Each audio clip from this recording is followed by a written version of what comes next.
Tonight, Varghina, Brazil, 1996. Lights in the sky, a UFO crash, and not one, but two particularly pungent and possibly lethal extraterrestrials captured by the Brazilian military. And after that, a very special treat, a listener's account of their encounter with a malicious entity. Stay tuned.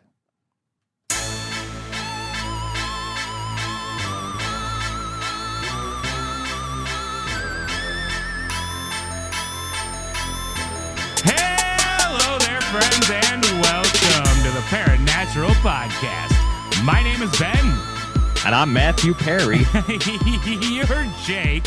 And we are so glad to have you with us tonight as we talk about some stinky little alien guys encountered in Brazil and follow it up with a story from one of our amazing listeners.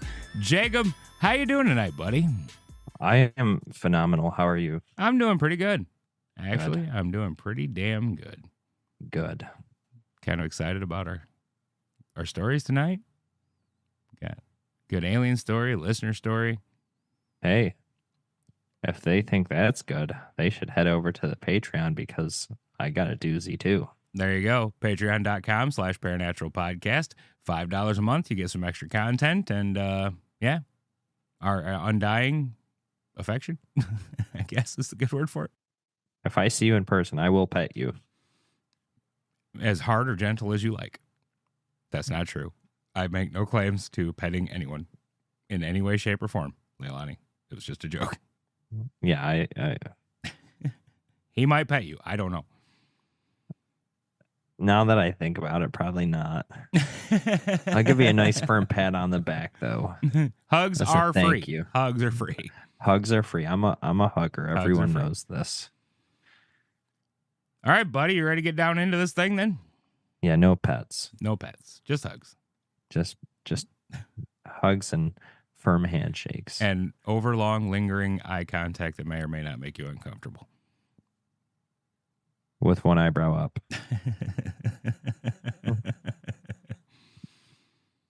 So anyway, the story of the Varghina UFO incident begins in mid-January 1996 when locals in the Varghina area began reporting strange lights in the sky. Now, these aren't very interesting witness accounts, just, hey, there's some weird lights going on. The interesting stuff begins on January 13th when college professor and amateur ultralight pilot Carlos de Souza saw a UFO. Yes, Jacob. Was it Friday? I have no idea. Okay. What year was it? 1996. I will find out momentarily. All right. Continue. De Souza describes the craft as being about the size of a school bus, but shaped like a submarine, which is a fairly typical description of a UFO. But, unlike most UFOs, this one was quite obviously in some trouble. For starters, it was pouring white smoke out of a gash in its rear end. And if your gash in your rear end is pouring white smoke, we all know that's not good. The wound in the ship was allegedly left by the United States military having fired upon the craft. Now, what the United States military was doing, shooting at UFOs in Brazil in 1996, none of us are privy to know, but allegedly that's what happened. Saturday. It was a Saturday. Good day for UFO crashes. Best day. Now, as further indication of the craft's impending doom, De Souza compared its flight to that of a malfunctioning washing machine, saying that it was rocking and jerking around in the sky. And if your flying thing is rocking and jerking around in the sky, that's probably not good. Ground it. So it was no surprise when the UFO then crashed into a field nearby. De Souza ran to the crash site where he saw pieces of metal strewn across the field. He describes the metal as being similar to aluminum foil and says that he picked up a piece, crumpled it in his hand, and when he opened his hand, the piece immediately sprang back to its normal shape and smoothness, which is something anyone familiar with the Roswell case has heard before. De Souza did not get to investigate further. because almost immediately the Brazilian military arrived and ran his ass out of there at gunpoint, as they are wont to do. Now, 7 days later, January the 20th, 1996, for our domestic scorekeepers, 3 young women were walking through an empty lot between 2 houses when they spotted a creature just 8 feet away. The 3 were sisters Liliane and Valkyria Silva and their friend Katia, Xavier. Liliane, who was 16 at the time, said she was a little ahead of her 2 companions and spotted the creature first. She says, quote, "Passing by here, the graffiti caught my attention. I looked and I saw the creature. It appeared to be suffering from the heat." End quote. Valkyria, 14 at the time, said, quote, "When Liliane screamed, I looked and felt fear. I was looking into its eyes and saw that it was frightened. Just as I was frightened, the creature was also frightened. I saw that it was afraid of us. It was an exchange of fears. It for ours. Afraid of us in the same way we are afraid of it, a being we weren't familiar with." The oldest of the group, at 21, Katia said, quote, "What I saw stopped me in my tracks. It glued me to that spot. It had red eyes, oily skin. I couldn't see an open mouth, not smiling, sad expression. Shrunken back. It didn't have hair. Eyes 3 times bigger than ours." Other eyewitnesses would add to this description that its skin was mostly a brown color, and they would, again, say that it was really oily. It had red eyes, according to them, though not everybody said that it had red eyes. Some said it were big, black-looking eyes. Is it runny poo? Runny.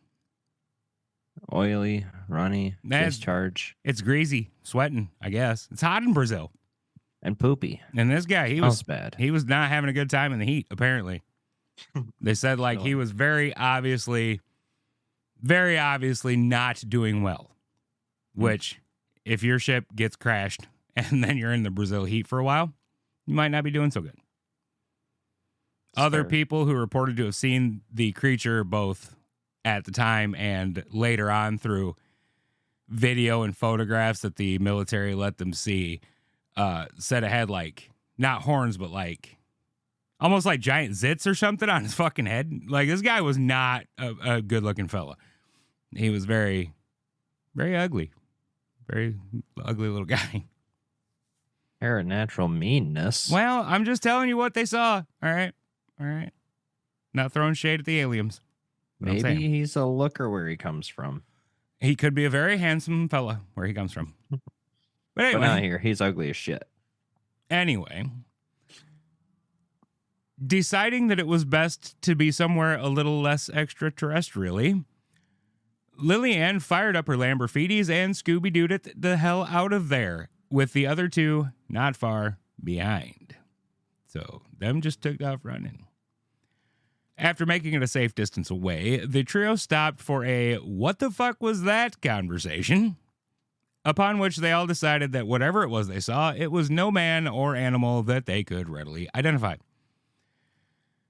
Liliane says, "We were the children of Catholics and thought it could be a demon. That's why we were so scared. Because if you're Catholic, everything's a demon. Just how that works." They decided to go to their mothers, which is something young people probably would do in that situation.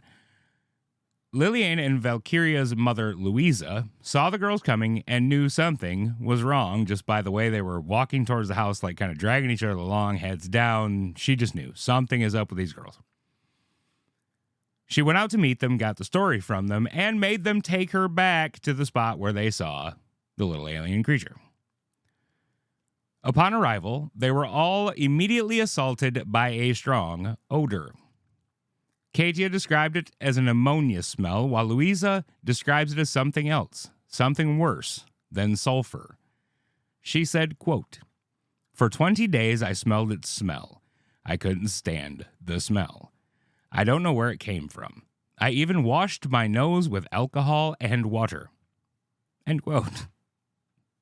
That's an extreme method of scent removal from your schnoz. This is the Jack Daniels nasal spray. Yeah. Like neti potting with some fucking rum and alcohol. Good God. Ooh. Ooh. So after this, they alerted the authorities and told their story to the press and were met with a lot of ridicule, as you can imagine. But 6 miles away from the crash site, the military had set up a blockade in a residential neighborhood. Anonymous sources claim that the local fire department, under the control of the military police, caught a creature similar in description to what the girls witnessed in the morning without incident. So the morning of the 13th, the fire department, with their blockade, catches one of these things. Later that afternoon, another of the creatures was caught near where the girls had their encounter. This one was captured by a young firefighter named Marco Charez. During the capture, Charez was scratched by the creature. So as he was trying to grab it up, it scratched him while it struggled to get away from him. Soon after, he began to grow ill and sought help at the local hospital. Hospital staff ran test after test and administered every medication they could think of, but Charez continued to decline until he ultimately succumbed to the mysterious illness. Dude died. Him got real sick, him died. I got that. That's sad. Well, don't be trying to grab up little stinky aliens. Paranatural PSA, don't wrestle the aliens. Don't grab the stinkers. There is another story. Okay, so that is most of what I could find that has anyone's name associated to it. Okay, that's most of the story where anybody's name has any bearing on what we're talking about.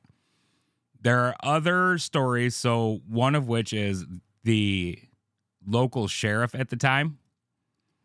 He too was involved, and I think he grabbed onto the first alien to like help him load it or something, and his hands were permanently paralyzed. So the story that I read, he had accosted a UFO investigator. This is in 2012 when this happened, and had asked her what she knew about the Varghina incident. She said, "I don't know anything. I never investigated it, And he told her his hands were paralyzed, and she could see by the way he moved them that he had a hard time manipulating his hands. So there's that story. Another part of the story is that the extraterrestrials were apparently loaded into the backs of military vehicles, where they were subsequently taken to the medical unit of a nearby military base. By the time the creatures arrived at the base, as far as I could tell, both of them were dead. Now, according to what sources you look at, the first one might have been dead when they quote-unquote captured it. But for sure, both of them did not make it very far beyond where they were witnessed by the girls and all that stuff. Medical staff at the military base allegedly attempted to study the creatures, but were hampered in their efforts by a few different things. Firstly, the very pungent odor of the creatures made it nigh on impossible to be anywhere near them. So they had to don breathing equipment just to get near the damn things, because them were real stinky. Apparently, real. I don't think I can describe how stinky they were. Like an unwashed Sasquatch after it wrestled with a handful of skunks. A gangrenous skunk fell into the geysers in Yellowstone. Yes. Stinky. Just damn stinky. A Super Saiyan skunk.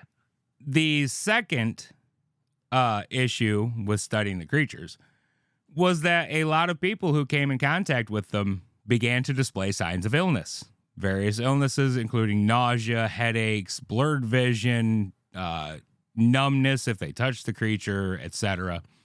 None of them were alleged to have died, like poor Mr. Sherez, but there was a lot of strange illness that happened around the contact with the creatures.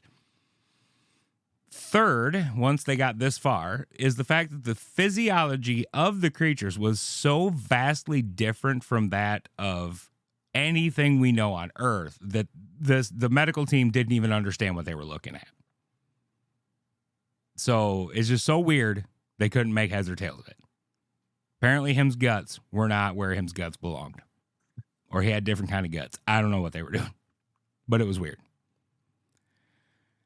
Then, according to the story, sometime during the night, a Chinook helicopter, compliments of the United States Air Force, showed up, landed at the base, and took the aliens away.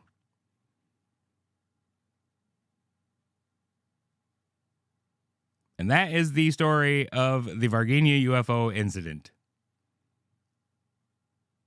So we got some stinky fellas in a jar somewhere. We do. We got some stinky fellas in a jar somewhere, probably at Wright-Patterson, because that's where they take them all. Wright-Patterson Air Force Base. Not Area 51. That's some horse shit. No. That's a distraction. They're all at Wright-Pat. Careful, Ben. There's some black SUVs outside your window. Ben says as if he knows what the fuck he's talking about, which I do not. I do not have any corroborating evidence to back up that very, very wild claim. But fuck Area 51. But if you listen to a lot of these UFO stories, it's Wright-Patterson. That's where they take them.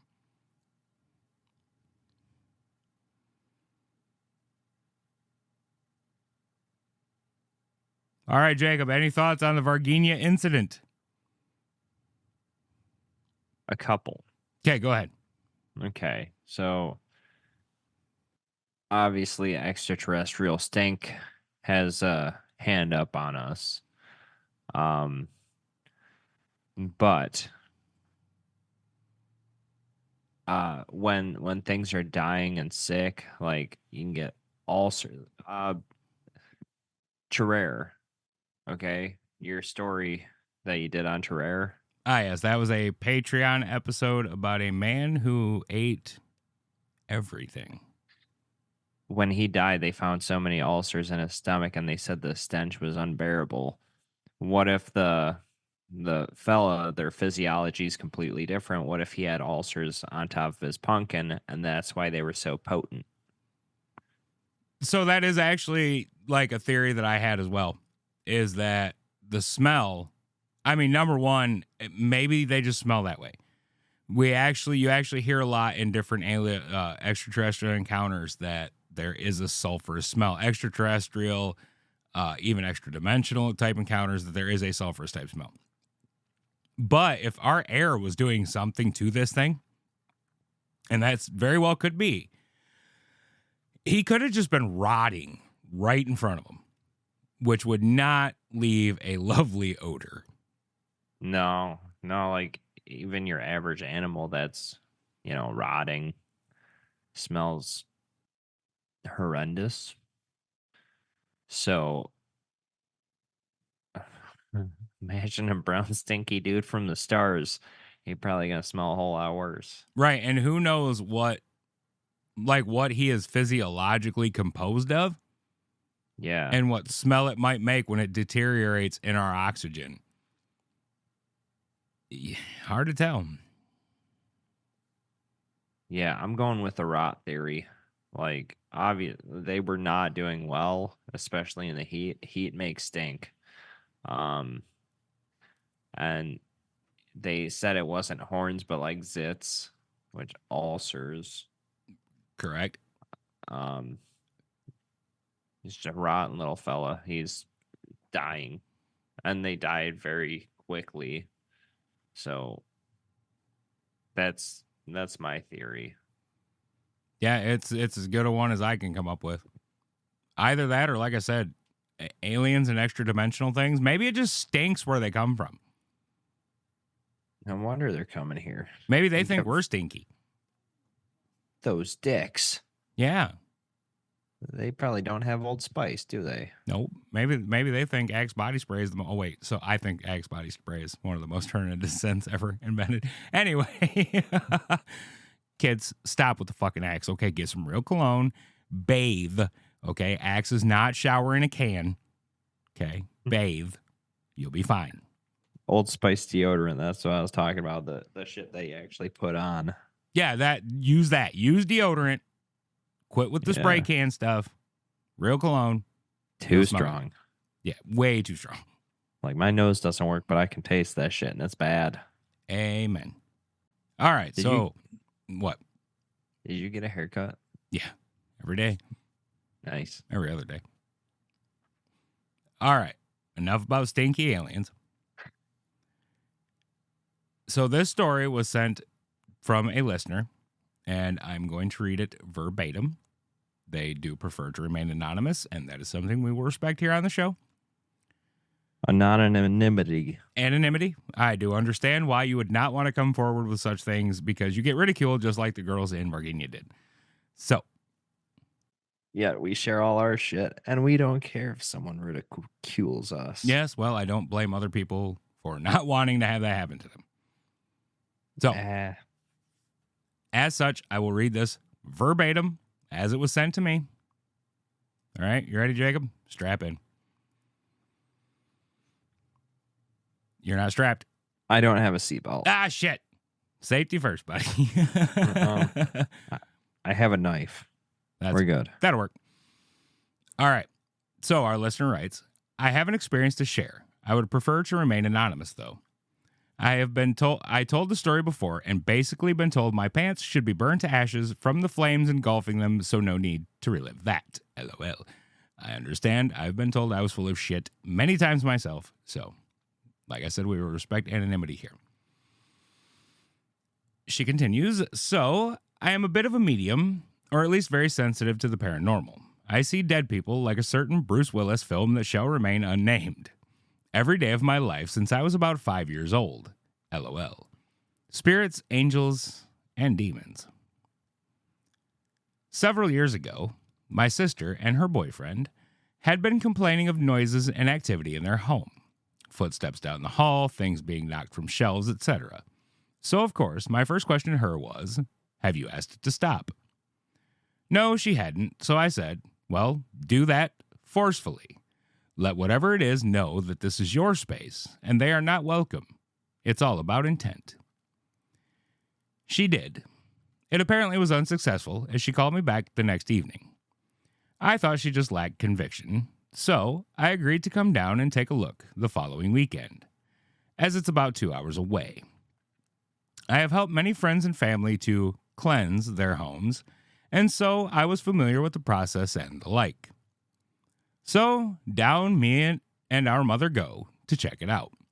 Fully stocked with the typical house cleaning items. You know, sage, Palo Santo, etc. At first, it was just kind of a heavy feeling, and it seemed to just be a fleeting glimpse that you kind of see from the corner of your eye and kind of wonder if you'd seen it at all, sort of thing. But we went ahead with the cleansing anyway. The entire time, her naysayer boyfriend telling us how it wasn't anything and he didn't think it was going to work. Mind you, he lives there too, so of course it didn't work. Next day, she calls again. He's shaking and just really, really mad for no reason. Shocker. They had been fighting a lot. No, she says, he's like unreasonably angry. Okay. I asked her to turn on her video so I could take a look. Wish I hadn't. His eyes are almost completely black. He's daggone near frothing at the mouth. So I tell her, just keep telling him you love him and speaking to him. Hold his hand and do not let go. We are on the way. I recognize the look in his eyes, the feeling that pervaded through the screen when he looked at me. It's something I have felt before. My niece called it the bad thing. I will not name it. I refuse. We immediately stock up on fresh crystals, herbs, anointing oils, and let's just say it only took a little over an hour to get there. That's called speeding. That's not safe. But we pull into the driveway, and my car door will not unlock. I unlock it, and it locks again, probably 3 or 4 times. Finally, I get it to open, and inside we go. The lights start to get really bright, like someone was playing with a dimmer switch, but they stay that way. I shit you not, he starts laughing. I don't mean like a giggle. I mean full-blown Ursula from the Little Mermaid type villain laughing. She says they're sorry, but it helps to make it funny, and yes, I agree.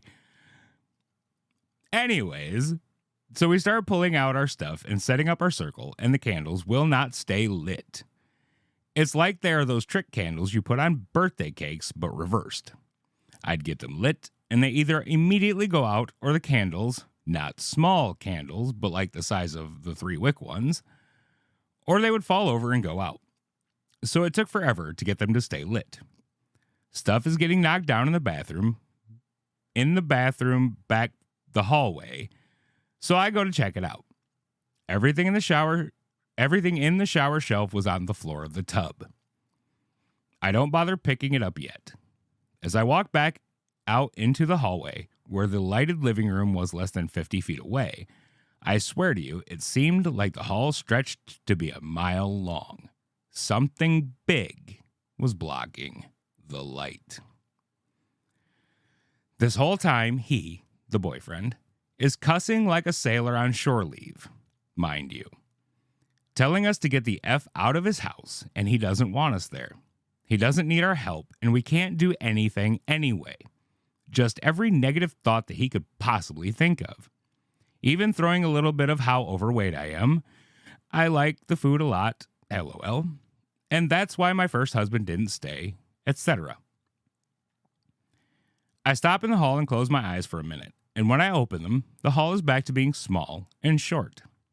I head back to the living room, and we begin to try a normal cleansing ceremony, knowing if it was what I thought it was, it wouldn't work, but it might just piss it off because at this point, it was just fucking annoying, LOL.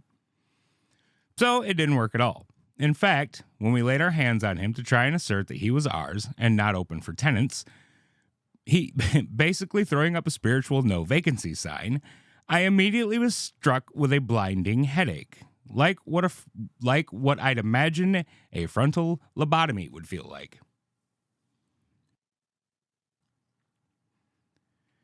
Pushing through it, we started a classic exorcism chant.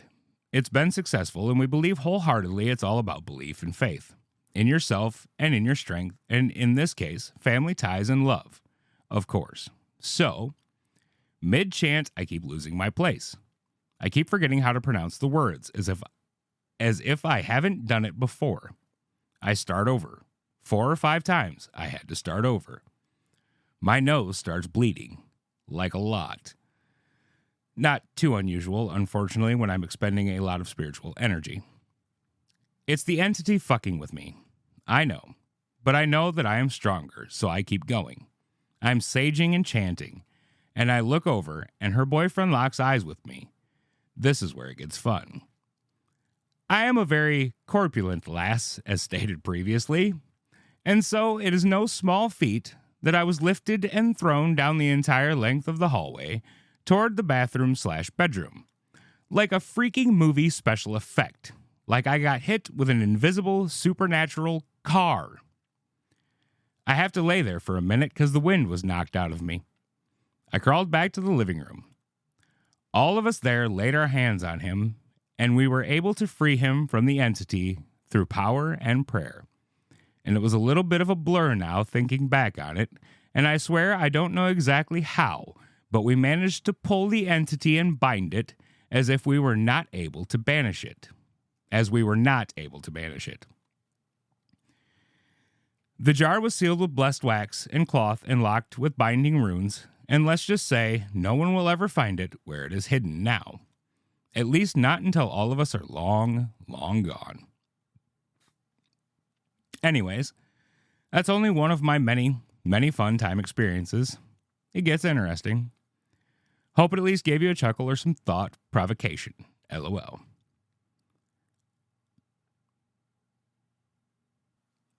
All right, so that was really weird. I think we got most of the story out, just so everybody knows.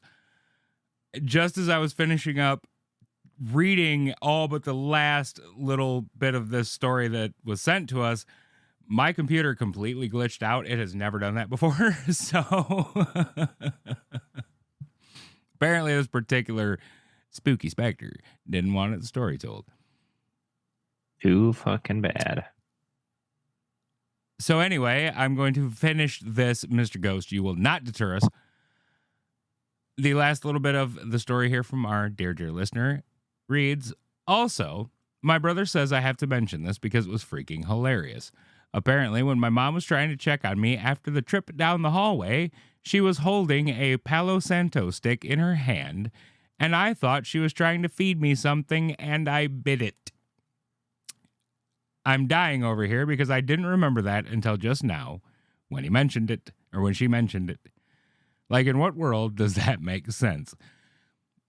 Now, I've never tried to bite into a stick of Palo Santo, but I can't imagine it's very tasty. So, anyway, I just want to say thank you for sending in your story. It was very cool to read. Very similar to a story of my own, sort of. Now, I didn't get chucked down a hallway or anything, but yeah, thanks a lot for sending it in. You know who you are. And if you listening now have any stories, please feel free to reach out to us. You can do it on all of the socials. You can do it through our website, paranaturalpodcast.com. Hit the contact section. Through our email, paranaturalpodcast@gmail.com. However you want to get a hold of us, please get a hold of us. We love your stories. Honestly, we do. That was a fun story. And then with the computer crashing at the end, that just a little bit creepy. A little Yeah. bit creepy. I don't give a... You don't? See why I don't hit the buttons? I can't see them from here. All right, ladies and gentlemen, we thank you so much once again for spending time with us here on the Paranatural Podcast. Dear listener, we thank you again for sending in your story. You know we love you. Until next time, good night. Thanks for the great story. Look forward to hearing more from you. Good night, everyone. We love you. Sleep tight.